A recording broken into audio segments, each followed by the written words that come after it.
अस्सलाम वालेकुम व्यूअर्स, कैसे हैं आप सब। आई होप कि आप सब ठीक ठाक होंगे। आज की रेसिपी बहुत ही ख़ास है। ये है रेड वेलवेट केक और इसके ऊपर जो मैं क्रीम चीज़ की फ्रॉस्टिंग करूँगी बहुत ही अलग सा और बहुत ज़बरदस्त टेस्ट देगी इस केक को। और इस केक को मैं बनाने जा रही हूँ बंद पैन में। और जिनके पास अवन नहीं है, परेशान होने की कोई ज़रूरत नहीं, मैं इसको बनाऊँगी विदाउट अवन। तो इस वीडियो को एंड तक देखिए और अगर आप मेरे चैनल पर नए हैं तो प्लीज़ मेरे चैनल को सब्सक्राइब कर दीजिए। तो चलिए रेसिपी स्टार्ट करते हैं। सबसे पहले हम ड्राई इंग्रेडिएंट्स लेते हैं। उसके लिए मैंने लिया है 2.5 कप मैदा। इसमें मैं डालूंगी 2 टेबलस्पून कोको पाउडर, 1 टीस्पून हमें चाहिए baking soda, half tea spoon baking powder और हाफ़ टी स्पून ही इसमें डालेंगे नमक। ये सारी चीज़ें डाल के इसको हमने अच्छी तरह से छान लेना है। इसको हम 2 से 3 दफ़ा छान लेंगे। इसको थोड़ा सा मैं मिक्स कर लेती हूँ और फिर साइड पे रख देती हूँ। इसके बाद हम आते हैं वेट इंग्रेडिएंट्स की तरफ। तो एक बोल में मैं डालूँगी 2 अंडे। ये अंडे हैं रूम टेम्परेचर पे, आपने ठंडे नहीं लेने। और इसको मैं पहले बीट करूँगी 2 से 3 मिनट के लिए ताकि अच्छी तरह से ये फ्लफ़ी हो जाए। उसके बाद हम इसमें और इंग्रेडिएंट्स ऐड करेंगे। 2 कप हमें चाहिए पिसी हुई चीनी, लेकिन इसको हमने हाफ़ हाफ़ करके ऐड करना है। 1 कप मैंने अभी ऐड की है। इसको थोड़ा सा मैं मिक्स करूँगी मीडियम स्पीड पे और उसके बाद मैं बाकी की शुगर ऐड कर दूँगी और दोबारा से इसको बीट करूँगी।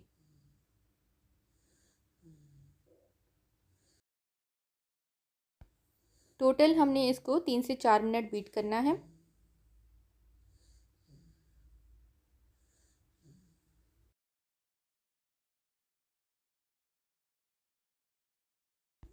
अब इसमें हम डालेंगे कुकिंग ऑयल। ये मैंने लिया है 3/4 कप।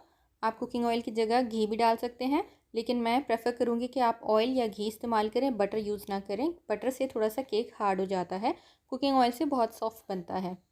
इसको भी मैं डाल के और 2 से 3 मिनट बीट कर रही हूँ। इसके बाद मैं डाल रही हूँ इसमें वनीला एसेंस 2 टीस्पून्स और रेड जेल फूड कलर मैं ले रही हूँ। ये मैंने टोटल क्वांटिटी डाली है 1 टीस्पून, लेकिन हाफ़ क्वांटिटी मैंने अभी डाली है, हाफ़ मैं बाद में ऐड करूँगी जब मैं इसमें ड्राई मिक्सचर ऐड कर दूँगी, उसके बाद ऐड करूँगी। इससे आपका कलर जो है वो कंट्रोल में रहता है। आप इसमें रेड जेल कलर भी यूज़ कर सकते हैं, लिक्विड कलर भी यूज़ कर सकते हैं, जो आपको मिल जाए वो आप इसमें डाल सकते हैं। ठीक है, इस बैटर को हमने मिक्स कर दिया अच्छी तरह से। अब इसमें मैं डाल रही हूँ ड्राई मिक्सचर, आधा मैं अभी डाल रही हूँ। और ये बटर मिल्क है 1 कप प्लस 1/4 कप मैं लूँगी। बटर मिल्क मैंने लिया है, मक्खन मैंने बनाया था, उसके पीछे जो बटर मिल्क बच जाता है वो मैं यूज़ कर रही हूँ। आपके पास अगर नहीं है बटर मिल्क तो आप 1 कप दूध में 1 टीस्पून विनेगर ऐड कर दें और उसको मिक्स करके 10 मिनट 15 मिनट छोड़ दें। बटर मिल्क आपका तैयार हो जाएगा। तो मैं 1 कप और 1/4 कप इसमें ऐड करूँगी, लेकिन हाफ़ क्वांटिटी मैं अभी डाल रही हूँ। हाफ़ क्वांटिटी मैं इसको मिक्स करने के बाद डालूँगी और ड्राई इंग्रेडिएंट्स के साथ डालूँगी। इस स्टेज पे मैं स्लो स्पीड पे इसको बीट कर रही हूँ। ये जस्ट मिक्स हो जाए तो मैंने बीटर बंद कर देना है। आप इसको स्पैचुला से भी मिक्स कर सकते हैं और हैंड विस्क से भी कर सकते हैं, वो भी ठीक रहेगा। हमने जस्ट इसको मिक्स करना है, ओवर मिक्सिंग ना कीजिएगा वरना केक फिर बेक होते वक्त बैठ जाएगा। अब केक मुझे थोड़ा सा ब्राउनिश टोन की तरफ लग रहा है तो मैं इसमें और जेल कलर ऐड कर रही हूँ और इसी तरह से थोड़ा थोड़ा करके मैं ऐड करूँगी जब तक मुझे लगे कि परफेक्ट कलर आ गया है तो मैं स्टॉप कर दूँगी। ठीक है, बैटर अच्छी तरह से मिक्स हो गया है। इसको मैं ओवर मिक्स नहीं करूँगी, यहाँ पे मैं स्टॉप कर देती हूँ। और अब इसमें हम डालेंगे विनेगर। 1 टेबलस्पून मैं इसमें विनेगर डालूँगी। इसमें ऑलरेडी सोडा है और विनेगर हमने डाला तो एक रिएक्शन होता है, उस रिएक्शन से जो आपका कलर है वो और ज़्यादा निखर जाता है। और मैं जस्ट इसको हल्का सा हैंड विस्क की मदद से मिक्स कर रही हूँ। अब आप देखें कलर कितना अच्छा आ गया है। मैं इसको बंद पैन में बेक करूँगी। बड़े साइज़ का ये बंद पैन है। इसको सबसे पहले हमने ग्रीस करना है, तो मैं ले रही हूँ इसके लिए मक्खन। आप ऑयल भी यूज़ कर सकते हैं ग्रीस करने के लिए, लेकिन बेहतर होगा कि आप बटर यूज़ करें क्योंकि इसमें काफ़ी डिज़ाइनिंग है। तो बटर आप यूज़ करेंगे तो ज़्यादा ईज़िली अलग हो जाता है जो केक हम बेक करेंगे। और सेंटर में आपने इस जगह पे ज़रूर लगाना है। अब मैं इसमें थोड़ा सा मैदा छिड़कूँगी। ठीक है, ज़्यादा क्वांटिटी में मैदा डाल दीजिएगा और इसको हमने अच्छी तरह से डस्ट करना है। जहाँ जहाँ पे हमने बटर लगाया था वहाँ वहाँ पे हमने मैदा भी छिड़कना है। अच्छी तरह से इवनली स्प्रेड हो जाए। और जो सेंटर है, सेंटर में इस तरह से नहीं आएगा, तो इसको मैं क्या करूँगी, इसके ऊपर मैं मैदा छिड़क रही हूँ और यहाँ पे भी इवनली स्प्रेड कर देंगे। और एक्सेस मैदा जो है वो मैं डस्ट ऑफ कर दूँगी, वो निकाल देना है हमने। ठीक है, अब हमने जो हमारा केक मिक्सचर है वो सारा इसमें पोर कर देना है। और आप देखें इस वक्त कलर इसका कितना अच्छा हो गया है। ये जो हमने सोडा और विनेगर डाला था उसका कमाल है।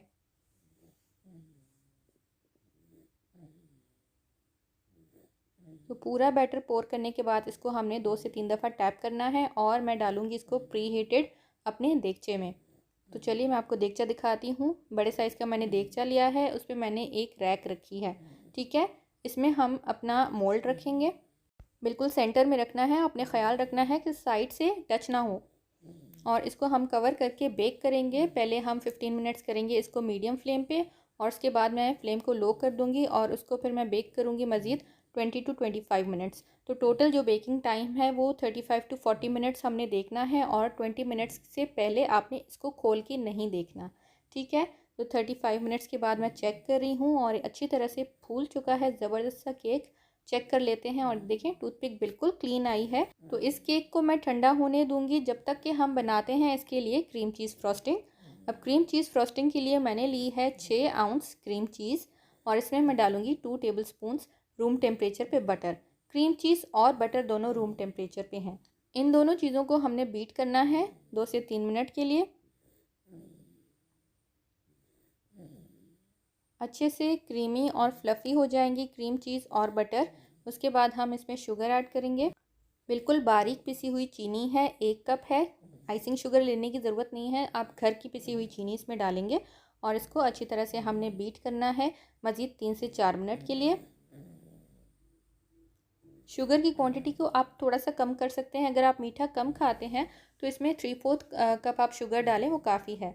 अब हाफ़ टी स्पून मैं वनीला एसेंस डाल रही हूँ और इसको बस जस्ट हमने इतना मिक्स करना है कि ये सही से मिक्स हो जाए। तो हमारी क्रीम चीज़ फ्रॉस्टिंग तैयार है। इसको हमने थोड़ा सा रनी करना है, उसके लिए मैं डाल रही हूँ 1 to 2 टेबल स्पून दूध और थोड़ा सा इसको हल्का हल्का मिक्स करके देखूँगी। ये देखें, ये कंसिस्टेंसी हमें चाहिए और हमारी क्रीम चीज़ फ्रॉस्टिंग तैयार है। अब हम अपने केक को निकाल देंगे जो हमने ठंडा किया है। ऊपर से थोड़ा सा मैंने कट कर दिया है क्योंकि लास्ट में मैं इसके क्रम्स डालूँगी। और जस्ट मैंने प्लेट रख के इसको पलटा है और ये इजीली निकल आया है, मुझे कोई मेहनत नहीं करनी पड़ी। इसके ऊपर मैं क्रीम चीज़ फ्रॉस्टिंग ड्रिज़ल कर रही हूँ। रनी होगी तो अच्छे से ड्रिज़ल हो जाएगी। अगर आपकी थोड़ी सी थिक हो जाती है तो और इसमें दूध ऐड कर दें। और ये जो क्रम्स मैंने अलग से काटे थे ऊपर से, वो मैं इसके ऊपर डाल रही हूँ और इसको हम ज़बरदस्त सा डेकोरेट करते हैं। और ये देखिए हमारा red velvet cake special occasions के लिए तैयार है। इसको आप बर्थडेज़ पे बनाइए और दिखने में बहुत ही प्यारा, बहुत ही खूबसूरत केक लगता है। ऊपर इसके जो क्रीम चीज़ फ्रॉस्टिंग है उसका बहुत ही ज़बरदस्त टेस्ट आता है और बहुत ही सॉफ्ट, बहुत ही फ्लफ़ी केक हमारा तैयार है। आप इसको एंजॉय कीजिए। मैंने जिसको भी ये टेस्ट करवाया उनको बहुत ही पसंद आया और मुझसे रेसिपी मांग रहे थे, तो मैंने आपको ये रेसिपी दी है। आप ज़रूर इसको ट्राई कीजिएगा और मुझे बताइएगा कमेंट्स में कि आपको ये रेसिपी कैसी लगी। मेरी दूसरी वीडियोस भी आप ज़रूर चेकआउट कीजिए। Thank you for watching. अल्लाह हाफिज़।